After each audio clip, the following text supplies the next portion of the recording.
Assalamualaikum warahmatullahi wabarakatuh. Halo semuanya teman-teman, selamat malam. Selamat datang kembali di channel kesayangan kita, channel Ilo Ekstrim. Dan masih bersama saya Ilo. Dimanapun teman-teman berada, semoga teman-teman selalu dalam keadaan sehat walafiat, tanpa kekurangan satu apapun. Amin, amin ya robbal alamin. Dan pada kesempatan yang baik ini kami akan membawakan kisah favorit kita semua, kisah Bang Pian. Wah, kisah dari Mas Untung Prasetyo ini selalu menarik untuk disimak ya teman-teman ya. Tapi sebelum kita masuk ke dalam kisahnya, buat teman-teman mungkin yang belum subscribe, bisa diklik dulu tombol subscribe. Jangan lupa lonceng notifikasinya dinyalakan agar teman-teman selalu mendapatkan notifikasi dari konten-konten yang akan kami upload di setiap harinya. Dan kami juga ingin mengucapkan terima kasih ya kepada seluruh teman-teman yang sudah selalu setia hadir, yang sudah selalu mendukung kami, karena teman-temanlah kami selalu bersemangat berkarya di setiap harinya. Gak pakai berlama-lama lagi, langsung saja kita masuk ke dalam kisahnya. Bunuh horor on! Misteri di pabrik tahu. Kisah Bang Pian. Hari itu, Bang Pian tidak menyangka jika Pak Teguh dan Babaya akan datang ke rumahnya dengan diantar oleh Bang Pendi. Kedatangan Pak Teguh saat itu tidak lain adalah untuk mengucapkan terima kasih kepada Bang Pian karena telah membantu mengobati penyakit aneh yang telah dideritanya itu. Selain itu, Pak Teguh yang kini telah mempercayai akan hal-hal yang terjadi di luar nalar manusia pun ingin meminta tolong kembali kepada Bang Pian. Pak Teguh duduk di kursi kayu di teras rumah Bang Pian, menikmati secangkir teh hangat yang disuguhkan padanya. Wajahnya yang dulu terlihat pucat dan penuh kegelisahan, kini tampak lebih segar dan bertenaga. Angin sore berembus pelan, membawa kesejukan yang terasa menyenangkan setelah hari-hari penuh penderitaan akibat penyakit yang selama ini menggerogoti tubuhnya. Di sampingnya, Mbak Mayat duduk dengan tenang, sesekali melirik ke arah ayahnya dengan tatapan penuh rasa syukur sejak Bang Pian membantu mengatasi masalah yang menimpa keluarga mereka. Kehidupan di rumah mulai kembali normal.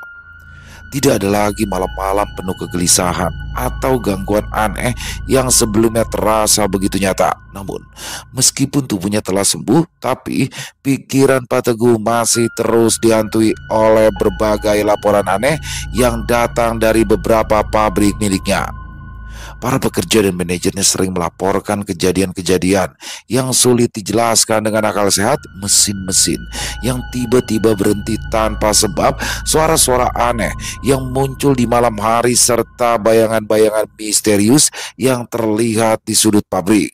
Selama ini, Pak Teguh selalu mengabaikan cerita-cerita tersebut, menganggapnya sebagai mitos atau imajinasi para pekerja yang terlalu lelah baginya. Segala sesuatu harus memiliki penjelasan yang logis. Namun, setelah mengalami sendiri hal-hal yang berada di luar nalar, dia mulai menyadari bahwa tidak semua kejadian bisa dijelaskan dengan ilmu pengetahuan semata. Kini, Pak Teguh merasa perlu melakukan sesuatu, bukan hanya untuk memastikan kelangsungan bisnisnya, tetapi juga demi kenyamanan dan keselamatan para pekerja yang setiap hari mencari nafkah di tempat-tempat itu. Dia tahu bahwa meminta bantuan Bang Pian adalah pilihan terbaik, karena hanya orang seperti Bang Pian yang bisa melihat dan memahami apa yang sebenarnya sedang terjadi. Di sudut lain teras, Bang Pendi menyandarkan punggungnya pada kursi, mengamati percakapan tanpa banyak bicara. Dia tahu jika Pak Teguh sendiri yang datang menemui Bang Pian, berarti masalah yang dihadapinya kali ini bukanlah sesuatu yang bisa dianggap remeh. Langit sore mulai meredup, menandakan hari akan segera berganti malam. Pak Teguh menggenggam cangkir tehnya dengan erat sambil bercerita tentang hal-hal aneh yang didengarnya dari para pekerja di pabriknya. Sementara itu, Bang Pian terlihat tetap tenang dan mendengarkan dengan seksama apa yang diceritakan oleh Pak Teguh. Ya, pada dasarnya Pak, di tiap tempat emang ada penghuninya. Selain kita nih sebagai manusia, ada juga sosok-sosok makhluk gaib yang ada di tempat itu, ujar Bang Pian menanggapi apa yang diceritakan oleh Pak Teguh. Dan mungkin juga duluan mereka yang tinggal di tempat itu Pak daripada kita, imbu Bang Pian lagi. Tepat seperti apa yang pernah diceritakan oleh orang kepercayaan saya, Mas, balas Pak Teguh dengan wajah yang terlihat sangat serius. Namanya itu Pak Marno. Dia sering menceritakan bagaimana para penghuni gaib itu sering mengganggu orang-orang saya yang bekerja di sana, terutama yang bekerja di shift malam, Mas. Ibu Pak Teguh menceritakan. Itu udah lama banget, Bang. Sampai-sampai banyak karyawan yang gak betah kerja di sana. Ada juga yang baru kerja 1 hari langsung berhenti. Sambung Mbak Maya menjelaskan. Bang Pian mengangguk pelan, memahami bahwa masalah yang dihadapi oleh Pak Teguh bukanlah sekedar gangguan biasa. Jika kejadian ini sudah berlangsung lama dan terus berulang, kemungkinan besar ada sesuatu yang mengakar di tempat tersebut. Entah karena sejarah masa lalu, perjanjian tak kasat mata, atau bahkan gangguan dari makhluk-makhluk gaib yang merasa terusik dengan kehadiran manusia. Sambil menarik nafas dalam, Bang Pian mulai menganalisa situasi dalam pikirannya. Dari pengalaman sebelumnya, kasus macam ini bisa memiliki berbagai macam penyebab. Kadang hanya butuh pembersihan sederhana, tapi tak jarang juga melibatkan makhluk-makhluk yang lebih kuat dan sulit ditaklukkan. Pak Teguh menghela nafas panjang, menatap kosong ke arah langit sore yang mulai gelap. Dalam hatinya, dia merasa heran bagaimana dia bisa sampai di titik ini. Padahal dulu Pak Teguh merasa begitu yakin bahwa semua hal bisa dijelaskan secara logis. Namun kini, dia harus menerima kenyataan bahwa dunia tak hanya dihuni oleh manusia saja. Mbak Maya yang duduk di sampingnya mengingat kembali betapa seringnya ia mendengar cerita-cerita menyeramkan dari para pekerja pabrik, mulai dari suara langkah kaki misterius di lorong-lorong kosong, penampakan sosok bayangan yang berkelebat di antara mesin-mesin produksi, hingga kejadian-kejadian aneh yang mengakibatkan kecelakaan kerja tanpa sebab yang jelas. Bang Pendi yang sejak tadi hanya menjadi pendengar setia mulai merasa bahwa kali ini masalahnya cukup serius. Dia melirik Bang Pian, mencoba membaca ekspresi sahabatnya itu. Dari cara Bang Pian mengerutkan kening, Bang Pendi tahu bahwa sahabatnya itu sedang berpikir keras. Angin berembus sedikit lebih kencang, membawa aroma tanah yang lembab setelah seharian panas. Malam pun mulai turun dan obrolan di teras rumah Bang Pian semakin terasa berat. Tak ada yang berbicara selama beberapa saat, seolah masing-masing dari mereka sedang berusaha memahami situasi yang ada. Dalam hatinya, Bang Pian tahu bahwa dia harus segera melakukan sesuatu. Dia tidak hanya harus memastikan bahwa gangguan di pabrik Pak Teguh bisa diatasi, tetapi juga mencari tahu apa yang sebenarnya terjadi di sana. Jika memang benar ada sosok-sosok yang sudah lama mendiami tempat itu, maka yang paling penting bukan sekedar mengusir mereka, melainkan mencari jalan tengah agar tidak ada pihak yang merasa dirugikan. Kita salat maghrib dulu aja Pak, ajak Bang Pian setelah azan maghrib selesai berkumandang.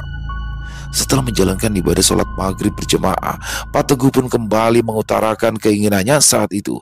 Kedatangannya bukan sekedar ingin meminta tolong kepada Bang Pian untuk membersihkan pabriknya, tapi dia juga ingin Bang Pian menjadi bagian dari perusahaan besar yang dimilikinya dan kini dikelola oleh Mbak Maya.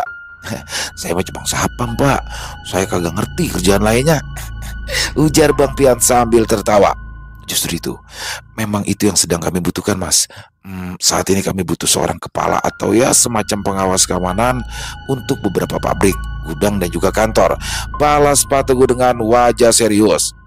Bang Pian terdiam sejenak, mencoba mencerna tawaran yang baru saja diberikan oleh Pak Teguh.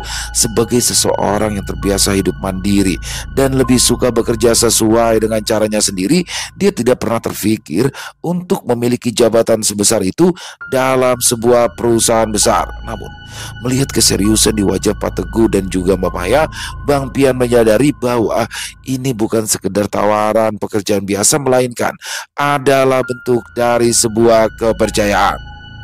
Di sisi lain, Bang Pian juga tahu bahwa menerima tawaran ini berarti dia akan terikat dengan tanggung jawab yang jauh lebih besar.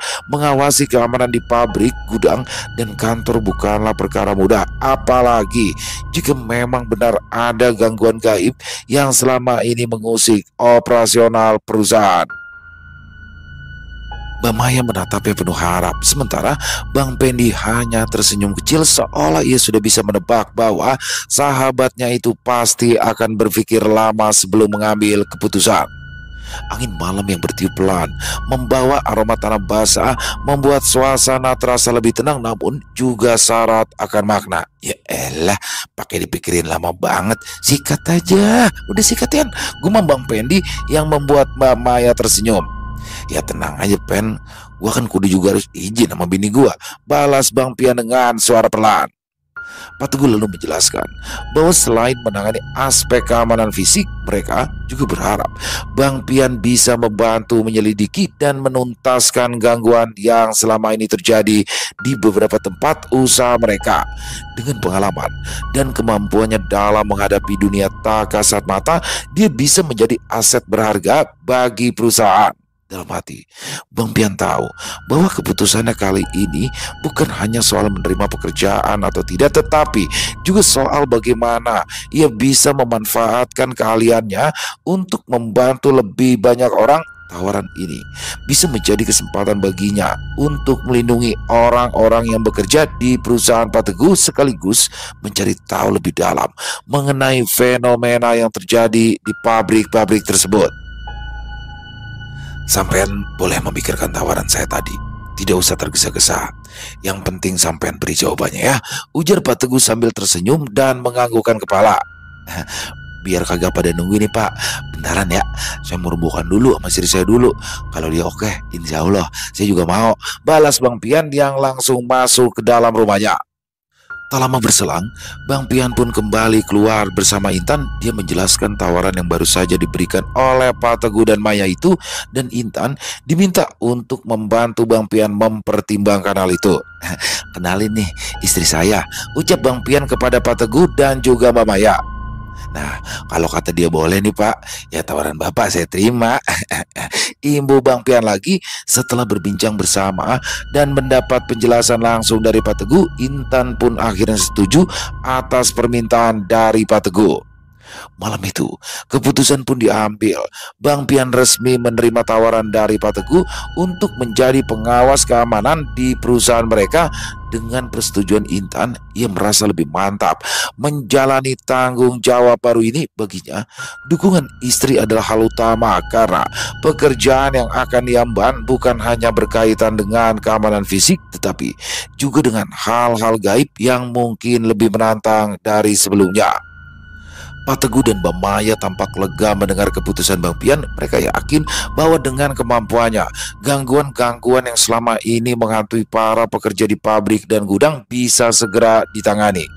Pak Teguh pun menjanjikan fasilitas yang memadai untuk mendukung tugas Bang Pian, termasuk akses penuh ke seluruh area yang dianggap bermasalah. Alhamdulillah, naik pangkat juga akhirnya sahabat gua. Seru Bang Pendi yang ikut senang dengan keputusan yang diambil oleh Bang Pian malam itu. Jadi komandan beneran lu Yan. Ibu Bang Pendi menggoda Bang Pian. Bisa aja lu bos palu gada, balas Bang Pian sambil tersenyum. Suasana bahagia pun tercipta di malam itu. Pak Teguh yang semula masih terus memikirkan hal yang baru saja dia mengerti itu, ikut tersenyum bahagia mendengar Bang Pian dan Bang Pendi mulai mengeluarkan candaan-candaan mereka yang mengundang tawa. Malam itu benar-benar terasa berbeda. Setelah berbagai kejadian aneh dan penuh ketegangan, akhirnya ada momen di mana mereka bisa menikmati kebersamaan tanpa beban. Bang Pian dan Bang Pendi yang sudah terbiasa melewati berbagai pengalaman mistis kini kembali ke sifat asli mereka, yaitu santai, penuh humor, dan tak pernah kehilangan selera bercanda. Pak Teguh yang sebelumnya begitu serius dan penuh keraguan kini mulai lebih rileks. Senyuman di wajahnya menjadi pertanda bahwa dia merasa lebih tenang, seolah beban yang selama ini menghantui pikirannya mulai berkurang. Mbak Maya pun tak bisa menahan tawa melihat bagaimana kedua sahabat itu saling melempar guyonan khas mereka. Di tengah gelak tawa yang menghangatkan suasana, Intan hanya menggeleng kecil sambil tersenyum. Dia sudah terbiasa dengan kelakuan suaminya. Meskipun baru saja menerima tanggung jawab besar, Bang Pian tetaplah Bang Pian, orang yang selalu bisa mencairkan suasana meskipun sebelumnya mereka menghadapi sesuatu yang sulit. Oh iya, sebelumnya ada yang ingin saya tanyakan Mas, ucap Pak Teguh yang kembali dengan mimik wajah seriusnya. Waktu itu kan sampean belum mengenal saya. Tapi bagaimana sampean bisa tahu ya jika penyakit yang saya derita itu bukan penyakit medis? Tanya Pak Teguh yang membuat suasana kembali terasa tegang. Waktu itu sopir bapak yang cerita ke saya. Dia datang kemari minta tolong sama saya buat ngematu bapak yang katanya lagi kena gangguan guna-guna. Balas Bang Pian menjelaskan. Sopir saya. Loh, berarti kamu dong Pen? Tanya Pak Teguh kepada Bang Pendi. Lah iya, ini orangnya, sopir bapak kan. Salah Bang Pian yang membuat Bang Pendi tersenyum. Bener Pak, emang saya yang minta ngajak Bang Pian datang ke rumah Bapak. Balas Bang Pendi dengan suara pelan.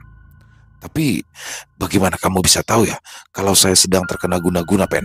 Tanya Pak Teguh lagi. Lah, si Bapak ini bagaimana sih? Emangnya Bapak kagak tahu kalau si Pendi ini juga orang pinter. Malahan dia lebih jago daripada saya. Celetuk Bang Pian yang membuat Bang Pendi tersenyum sambil menggelengkan kepalanya. Bisa aja lu, balas Bang Pendi yang merasa sungkan dengan Pak Teguh kala itu. Wah, saya nggak nyangka ya kalau di sekitar saya ada orang yang punya kemampuan khusus. Kalau begitu besok kamu harus ceritakan ke saya Pen, soal apa yang juga kamu ketahui. Waduh Pak, saya orang biasa. Jangan dengerin Bang Pian Pak, dia mah kalau bercanda suka keliwatan. Balas Bang Pendi dengan tegas. Orang dulu saya juga sering ditolongin dia, malahan saya hampir gila gara-gara dia itu. Imbu Bang Pendi sambil menunjuk ke arah Bang Pian. Obrolan seputar dunia tak kasat mata pun semakin seru malam itu. Bang Pendi menceritakan bagaimana dia bisa merasakan energi negatif di sebuah tempat yang sangat mengganggu, terutama di saat Pak Teguh mengalami penyakit aneh. Di balik suasana bahagia malam itu, ada satu hal yang masih tersimpan dalam benak Bang Pian. Tugas barunya bukanlah sebuah tugas biasa. Dia tahu bahwa di balik pabrik-pabrik itu ada sesuatu yang masih harus dihadapi. Tetapi untuk saat ini Bang Pian membiarkan dirinya menikmati kebersamaan ini. Bagaimanapun juga perjalanan panjang sudah menantinya esok hari. Setelah pembicaraan malam itu selesai, Pak Teguh dan Mbak Maya pun berpamitan. Bang Pian yang masih mencerna peran barunya hanya bisa menghela nafas. Ia menatap Intan yang tersenyum tipis, seolah memahami bahwa perjalanan baru suaminya ini akan penuh dengan tantangan. Hari berikutnya, Bang Pian mulai menjalani tugas. Ia mengunjungi pabrik-pabrik milik Pak Teguh bersama Mbak Maya di sana. Dia pun mulai berkenalan dengan para karyawan dan orang kepercayaan Pak Teguh yang selama ini mengurusi pabriknya. Bersama dengan Pak Cecep yang merupakan warga asli daerah setempat, Bang Pian pun lalu mulai mengelilingi area-area yang selama ini dianggap angker. Pak Cecep yang hampir 15 tahun bekerja di sana pun mulai menceritakan gangguan-gangguan yang sering terjadi di pabrik pembuatan tahu dan tempe yang juga bersebelahan dengan tempat produksi atau garmen pakaian milik Pak Teguh. Saat menyusuri area pabrik, Bang Pian merasakan aura yang berbeda di beberapa titik. Meski siang hari, hawa di beberapa sudut terasa lebih dingin dari biasanya dan ada bau anyir samar yang menyelinap di antara aroma khas kedelai dan uap panas dari proses pembuatan tahu dan tempe. Pak Cicip yang sudah bertahun-tahun bekerja di sana mulai menjelaskan kejadian-kejadian ganjil yang sering dialami oleh para pekerja. Beberapa di antaranya mengaku melihat bayangan hitam melintas di antara rak-rak penyimpanan kedelai, sementara yang lain sering mendengar suara-suara aneh di malam hari seperti seseorang yang berjalan di atap pabrik padahal tidak ada siapa-siapa di sana. Sementara itu, di pabrik garmen yang ada di sebelah pabrik tahu dan tempe, cerita mistis juga tak kalah menyeramkan. Para karyawan shift malam sering mengeluhkan suara mesin jahit yang tiba-tiba menyala sendiri padahal tidak ada yang menggunakannya. Ada juga yang mengaku pernah melihat sosok wanita berbaju putih duduk di sudut ruangan produksi hanya untuk menghilang dalam sekejap saat didekati. Bang Pian mendengarkan semua cerita itu dengan seksama, mengamati setiap sudut bangunan dan mencoba merasakan apakah ada sesuatu yang masih bertahan di tempat tersebut. Dia tahu gangguan seperti ini tidak terjadi tanpa alasan. Pasti ada sesuatu yang harus dia cari tahu lebih dalam sebelum menentukan langkah berikutnya. Mbak Maya yang ikut menyimak terlihat mulai sedikit gelisah meskipun pada awalnya dia tidak ambil pusing dengan hal-hal gaib, tapi kini dia mulai merasa bahwa gangguan ini bukan sekedar cerita kosong. Dengan nafas panjang, Mbak Maya menatap Bang Pian berharap pria itu bisa menemukan solusi untuk semua permasalahan ini. Bang Pian menyadari bahwa tugasnya kali ini tidaklah akan mudah. Namun, dia tidak akan mundur. Baginya, ini bukan sekedar pekerjaan, tetapi juga sebuah tanggung jawab untuk memastikan semua orang yang bekerja di sana bisa merasa aman dan nyaman. Maaf nih Pak Cecep, saya mau nanya, Pak Cecep kan udah aman nih ngurusin tempat ini nih ya. Nah, Pak Cecep udah pernah belum bawa orang pintar ke tempat ini? Tanya Bang Pian sambil membakar sebatang rokok kretek kesukaannya. Wah, udah sering Bang. Sampai lupa berapa orang yang saya bawa ke sini. Ada sih hasilnya, tapi nggak lama alias cuma sementara. Balas Pak Cecep menceritakan. Nah, terus apanya nih yang udah dikerjain sama tuh orang Pak? Tanya Bang Pian lagi. Ada yang cuma lihat-lihat aja, ada yang katanya sudah mengurung makhluk-makhluk goib yang ada sekitaran sini, sampai ada juga yang minta saya buat bikin sesajen Bang. Jawab Pak Cecep menjelaskan. Bang Pian mengangguk pelan, mengembuskan asap rokoknya ke udara. Dari penjelasan Pak Cecep, dia bisa menyimpulkan bahwa masalah di pabrik ini bukan sekedar gangguan biasa. Jika sudah berkali-kali didatangkan orang pintar, tetapi hasilnya hanya sementara, berarti ada sesuatu yang lebih besar dan lebih dalam yang belum tersentuh. Dia kemudian mengamati sekeliling, memperhatikan sudut-sudut bangunan tua yang tampak memiliki sejarah panjang. Ada banyak faktor yang bisa menjadi penyebab gangguan ini bertahan, entah itu perjanjian lama, keberadaan benda-benda gaib yang masih tertinggal, atau bahkan energi negatif yang terus diperbarui oleh seseorang. Pak Cecep melanjutkan ceritanya. Dia mengatakan bahwa beberapa pekerja bahkan pernah jatuh sakit setelah mengalami gangguan, sementara yang lain memilih mengundurkan diri karena tidak tahan dengan kejadian-kejadian aneh yang mereka alami. Beberapa malam terdengar suara orang memanggil nama karyawan dari arah gudang kosong, tetapi saat diperiksa tidak ada siapa-siapa di sana. Bang Pian menyadari bahwa metode yang digunakan orang-orang sebelumnya hanya menekan keberadaan makhluk-makhluk itu sementara tanpa benar-benar menyelesaikan masalahnya. Jika akar permasalahan tidak ditemukan, maka gangguan ini akan terus terjadi, seolah-olah pabrik ini telah menjadi tempat tinggal bagi entitas-entitas yang tidak ingin pergi. Itu apa tuh Pak? Tanya Bang Pian yang langsung berjalan ke arah tempat yang ditunjuknya. Ya, ini yang saya bilang tadi Bang. Ini sesajen yang harus kami pasang setiap malam Jumat. Jadi saya sama Mas Broto punya tugas tambahan tiap hari Kamis. Ya ini, masang sajen di sini. Balas Pak Cecep menjelaskan. Ya pantesan aja tuh demit-demit pada betah. Lah dikasih empan terus. Balas Bang Pian sambil terus mengedarkan pandangan ke arah sekitar. Wah, kamu itu jangan bicara sembarangan ya. Kita tuh nggak ada niat buat ngasih makan mereka. Tapi kalau nggak dipasangin sajen, mereka ngamuk. Kalau sudah begitu pasti ada karyawan yang sakit atau terkena gangguan di sini. Ujar Pak Cecep dengan nada suara meninggi. Maaf. Bukannya saya kagak ngargain usaha Bapak. Saya juga kagak nuduh Bapak ngasih makan mereka. Lah tapi nih makhluk-makhluk gaib emang paling demen kalau dikasih yang beginian Pak. Balas Bang Pian yang mencoba menenangkan Pak Cecep. Bang Pian memahami bahwa situasi di pabrik ini lebih kompleks dari yang ia bayangkan. Keberadaan sesajen yang rutin diletakkan setiap malam Jumat menunjukkan bahwa entitas gaib di tempat ini telah terbiasa menerima persembahan. Jika mereka sudah merasa berhak mendapatkan sesuatu secara berkala, maka menghilangkan kebiasaan ini bukanlah perkara mudah. Ia menarik nafas dalam sebelum berbicara lagi, kali ini dengan nada yang lebih lembut. Pak Cecep, maaf ini Pak, saya ngerti ini pasti berat nih buat Bapak sama Mas Broto.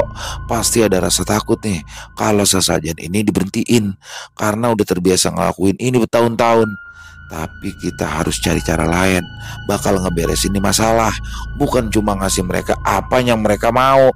Pak Cecep terdiam, matanya menatap sesajen yang sudah tertata rapi di sudut pabrik selama bertahun-tahun. Dia hanya melakukan apa yang dianggap perlu untuk menjaga ketenangan di tempat ini. Namun di dalam hatinya ada rasa ragu. Apakah ini benar-benar solusi atau justru memperpanjang masalah? Saya ini orang yang paham dengan hal-hal gaib, Bang. Dan satu-satunya cara yang manjur ya dengan sajen. Nah, kalau kamu mau bertanggung jawab penuh di sini, ya saya akan bantu, ujar Pak Cecep dengan penuh keyakinan. Insya Allah Pak, saya bakalan bantu semaksimalnya. Dan keamanan Bapak sama teman-teman yang kerja di mari emang udah jadi tanggung jawab saya, balas Bang Pian yang sedang berusaha meyakinkan Pak Cecep. Benar Pak, Bang Pian ini sudah diangkat sama Bapak menjadi pengawas keamanan di perusahaan. Jadi Bang Pian ini bukan sekedar datang untuk membantu kita, tapi juga akan terus mengawasi pabrik sama garmen di sini dan di tempat yang lain. Ibu Mbak Maya menjelaskan. Oh, kalau begitu alhamdulillah Neng. Jadi kita juga kerjanya pada tenang. Jujur Neng, saya juga sebenarnya nggak mau setiap malam Jumat harus kesini naruh sesajen. Saya juga takut, balas Pak Cecep dengan wajah lega. Nah, kalau begitu sekarang Pak Cecep ceritain dah, siapa yang pertama kali ngasih solusi dengan kebiasaan ngasih sajian kayak gini?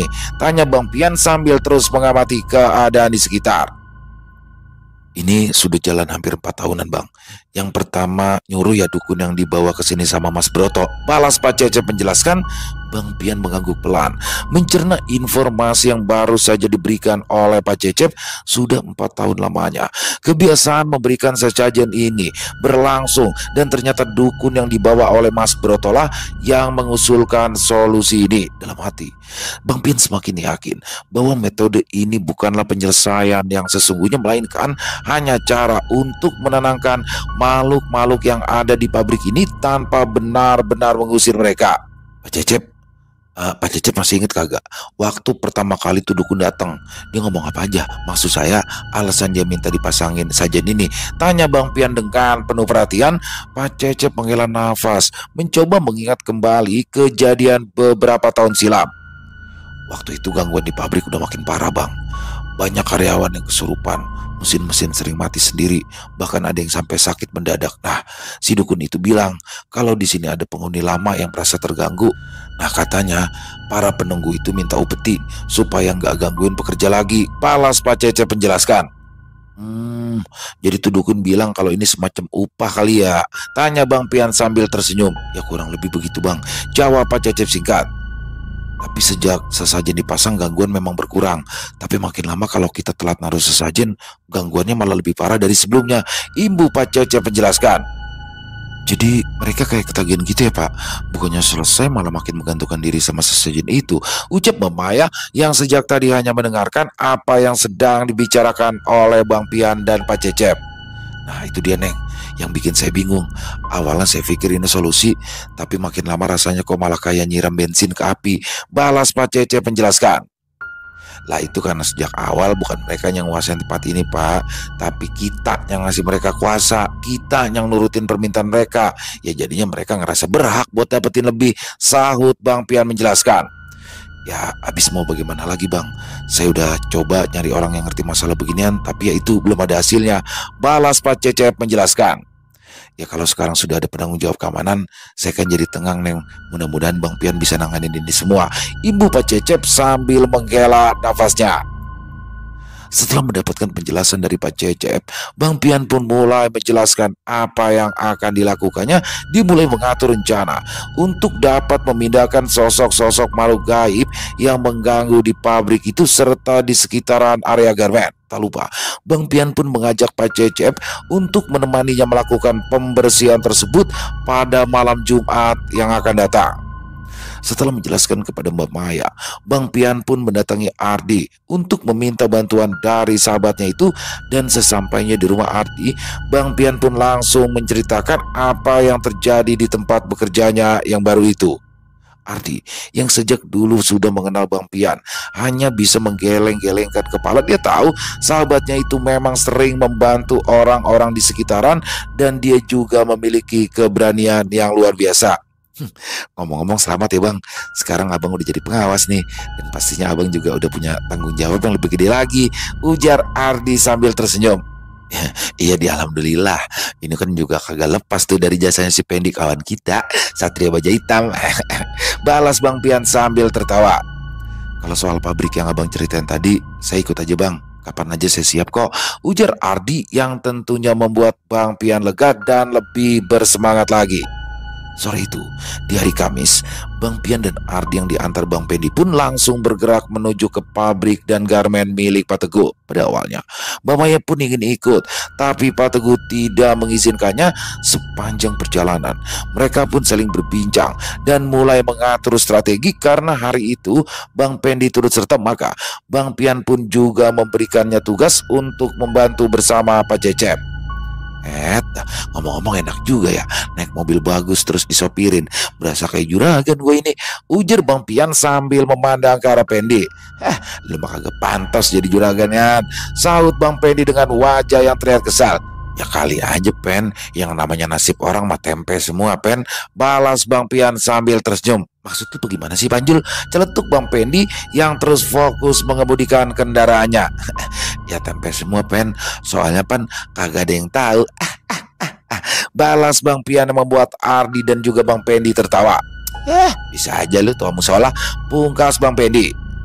Sesampainya mereka di pabrik, Pak Cece pun telah menunggu bersama 2 orang security yang berdinas malam itu.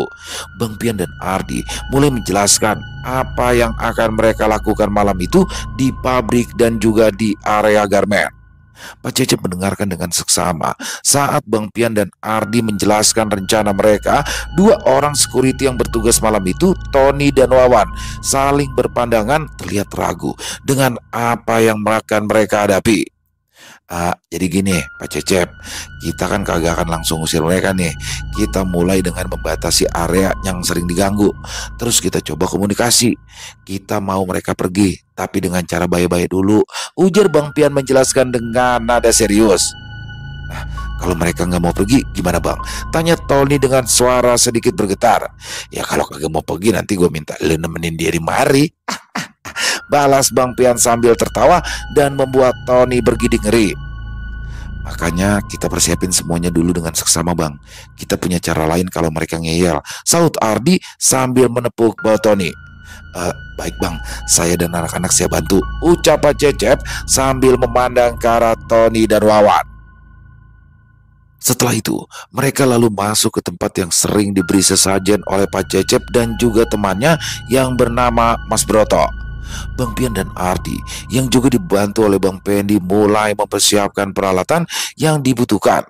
Bang Pendi dengan sigap langsung menaburkan garam kasar di beberapa titik yang dianggap rawan sesuai petunjuk dari Bang Pian. Sementara itu Ardi terlihat mulai membacakan ayat-ayat suci untuk melindungi semua orang yang berada di sana. Begitu semua siap, Bang Pian mengambil posisi di area tengah yang selama ini dikenal paling sering terjadi gangguan. Dengan nafas yang teratur, dia mulai melantunkan doa-doa yang sudah dia hafal sejak lama. Tidak lama berselang, angin tiba-tiba bertiup lebih kencang dan hawa di sekitaran mereka berubah menjadi lebih dingin. Pak Cecep, Tony dan Wawan mulai merasakan bulu kuduk mereka meremang. Tony bahkan tanpa sadar menggenggam lengan Wawan dengan erat. Diam semua ya. Nih udah pada mulai muncul nih, bisik Bang Pian sambil tetap memejamkan matanya. Dari kejauhan terdengar suara berdesir seperti langkah banyak orang di antara tumpukan barang di gudang garmen. Ardi menggenggam tasbihnya lebih kuat, bersiap untuk menghadapi apapun yang akan terjadi malam itu. Setelah beberapa saat, kehadiran dari sosok makhluk gaib yang paling kuat di tempat itu pun mulai terasa. Hawa di sekitar terasa semakin dingin, aroma menyengat mulai tercium, dan tawa cekikikan mulai terdengar samar. Bang Pian dan Ardi yang memang sudah menunggu sosok itu pun mulai melangkah maju untuk berkomunikasi langsung dengan penunggu gaib pabrik pembuatan tahu dan tempe itu. Dari sudut ruangan, bayangan sesosok makhluk tinggi besar perlahan mulai menampakkan dirinya. Matanya merah menyala, tubuhnya hitam legam dengan rambut panjang yang mencuntai hingga ke lantai. Suara tawanya menggema, membuat jantung Pak Cecep dan security berdegup semakin kencang. Lah, gua kira yang bakalan datang si genit, malah anaknya malampir yang nongol, ujar Bang Pian yang tidak menunjukkan sedikit pun rasa takut. Hati-hati Bang, makhluk ini sepertinya punya kesaktian yang cukup tinggi, balas Ardi memperingati Bang Pian. Oke siap Di, balas Bang Pian dengan mantap. Ardi yang terus membacakan ayat-ayat suci dan doa-doa pelindung terus memutar tasbih kecilnya sambil menatap tajam ke arah sosok makhluk gaib tersebut. Dan tanpa aba-aba lagi, Bang Pian pun langsung berkomunikasi dengan sosok tersebut. Wahai makhluk yang ada di sini, kami tahu tempat ini sudah lama kau tempati, tapi ini bukan lagi tempatmu. Pergilah dengan baik, atau kami akan memaksamu keluar. Seru Bang Pian dengan tegas. Makhluk itu tertawa semakin keras, membuat lampu di sekitar mereka berkedip-kedip. Sesaat kemudian, ia berbicara dengan suara berat dan bergema.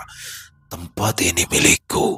Aku sudah di sini jauh sebelum kalian datang, balas sosok bertubuh besar dengan mata merah menyala. Ya, lu pada emang udah lebih dulu dimari, tapi ini tempat udah jadi tempat manusia cari nafkah. Jadi kalau lu emang pada kagak mau dipindahin, ya udah, lu pergi dah dengan sukarela. Kalau kagak gue paksa ini, balas Bang Pian tetap tenang. Makhluk itu mendesis marah, tubuhnya bergetar dengan energi yang semakin kuat. Ardi meraih segenggam garam kasar, bersiap jika makhluk itu mulai menyerang. Pak Cecep, Tony dan Wawan mulai menjauh dari tempat itu, namun Bang Pendi menahan mereka untuk tetap berada di sana. Jangan kemana-mana, di sini aja. Soalnya cuma tempat ini yang dipagerin teman saya itu, ujar Bang Pendi kepada Pak Cecep. Tapi kita takut Bang, balas Wawan dengan suara bergetar. Tahan aja dulu. Lah kalau lu pada keluar dari sini, lah gue takut di luar sono malah ada demit lain yang nyerang, balas Bang Pendi yang membuat Wawan menelan ludah karena terkejut. Malam itu, bentrokan antara dua dunia tak terelakkan. Bang Pian dan Ardi harus menggunakan seluruh kemampuan mereka untuk mengusir makhluk itu agar pabrik ini bisa bekerja kembali tenang dan aman bagi semua pekerja. Jual beli serangan pun terjadi. Walau Pak Cecep, Wawan dan juga Tony tidak dapat melihat secara langsung, namun mereka bertiga tetap merasakan hawa yang sangat mencekam malam itu. Sementara itu, Bang Pendi yang sudah terbiasa dengan apa yang sedang dilakukan oleh Bang Pian dan Ardi terlihat biasa saja dan terus mengawasi kedua sahabatnya yang sedang bergumul dengan energi gelap di depannya. Benturan energi semakin kuat, angin berhembus kencang di dalam ruangan seolah ada badai kecil yang berputar hanya di sekitar Bang Pian dan Ardi. Tubuh mereka bergoyang sedikit ke belakang setiap kali serangan gaib itu menghantam, namun mereka tetap berdiri tegak tanpa menunjukkan rasa takut. Bang Pian mengangkat kedua tangannya sambil membuat kuda-kuda yang terlihat kuat, lalu mengarahkan telapak tangannya ke arah sosok hitam tinggi besar di depannya. Sementara itu, Ardi dengan cekatan melemparkan tasbih kecil yang sedari tadi digunakannya hingga membuat makhluk itu tak dapat lagi bergerak dengan bebas. Tak lama kemudian, dari tubuh makhluk gaib tersebut keluarlah kabut hitam pekat yang menyerang seperti cambuk panjang. Bang Pian dengan cepat menghindar ke samping, namun sebuah serangan tak kasat mata menghantam dadanya, membuatnya sedikit terdorong ke belakang. Hati-hati Bang, teriak Ardi sambil terus membaca doa. Bang Pian menarik napas dalam. Setelah itu, tangannya terangkat ke atas dan dalam hitungan detik muncul sebilah golok yang memendarkan cahaya kebiruan di genggaman tangannya. Dengan gerakan cepat, Bang Pian melempar bilah golok tersebut yang langsung berubah menjadi golok kembar dengan kekuatan besar yang menghujam ke arah sosok makhluk gaib tersebut. Seketika itu juga, makhluk itu melolong keras. Tubuhnya tampak seperti terbakar oleh energi yang dilepaskan oleh Bang Pian. Pak Cecep, Wawan dan Tony mulai merasakan udara di sekitaran mereka semakin berat. Walau tidak bisa melihat langsung, bulu kuduk mereka berdiri dan keringat dingin mengalir di pelipis mereka. Bang Pendi yang berdiri agak jauh tetap tenang. Ia mengawasi pergerakan makhluk itu dengan seksama, siap membantu kapan saja jika diperlukan. Sementara itu, Ardi mulai membaca doa dengan lantang yang menggetarkan ruangan dengan suara penuh keyakinan. Garam yang ia tebar mulai bercahaya samar, membentuk lingkaran pelindung yang mempersempit gerakan makhluk itu. Makhluk hitam itu mengerang kesakitan. Tubuhnya perlahan mengecil dan berusaha kabur ke sudut ruangan, namun Bang Pian tidak membiarkannya lolos. Dia pun langsung menyerang dan menghentikan sosok gaib yang sempat menyerangnya tadi. Suara jeritan yang nyaring terdengar, menggetarkan seluruh ruangan. Sosok hitam itu mulai bergetar hebat sebelum akhirnya tubuhnya menghilang dalam kepulan asap hitam yang semakin lama semakin menipis. Pak Cecep, Wawan dan Tony akhirnya menghela nafas lega. Udara yang tadinya terasa berat kini perlahan kembali normal. Bang Pian dan Ardi saling menatap, memastikan bahwa pertarungan telah selesai. Bang Pendi yang sedari tadi mengawasi akhirnya mendekat dan menepuk bahu Bang Pian sambil tersenyum.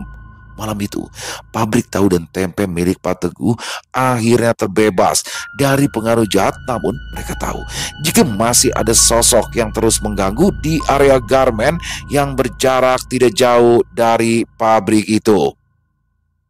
Selesai. Oh, luar biasa kisah Bang Pian. Wah, akhirnya ya Bang Pian diangkat sebagai komandan kalau kata Bang Pendi. Wah, mungkin maksudnya di sini Bang Pian menjadi chief security ya, yang mana Bang Pian membawahi beberapa security yang ada di pabrik-pabrik milik dari Pak Teguh. Wah, keren banget Bang Pian nih. Semoga kesejahteraannya bertambah deh Bang Pian ya. Intan ditanya dulu setuju nggak ya? Setuju lah. Siapa yang nggak setuju dia jadiin chief security? Udah pasti harga. Udah pasti gajinya naik tinggi kan. Dan keren banget di sini bagaimana akhirnya di awal bekerja Bang Pian langsung membereskan satu pabrik, yaitu pabrik tahu milik Pak Teguh, yang mana sudah bertahun-tahun ada gangguan-gangguan yang aneh ya. Ternyata Bang Pian datang kelar langsung nih. Berarti besok tinggal di pabrik garmennya nih. Dan nggak tahu sih, mungkin banyak juga sih Pak Teguh ya pabriknya ya. Keren-keren pakai banget buat Mas Untung Prasetyo. Terima kasih atas kisahnya yang luar biasa.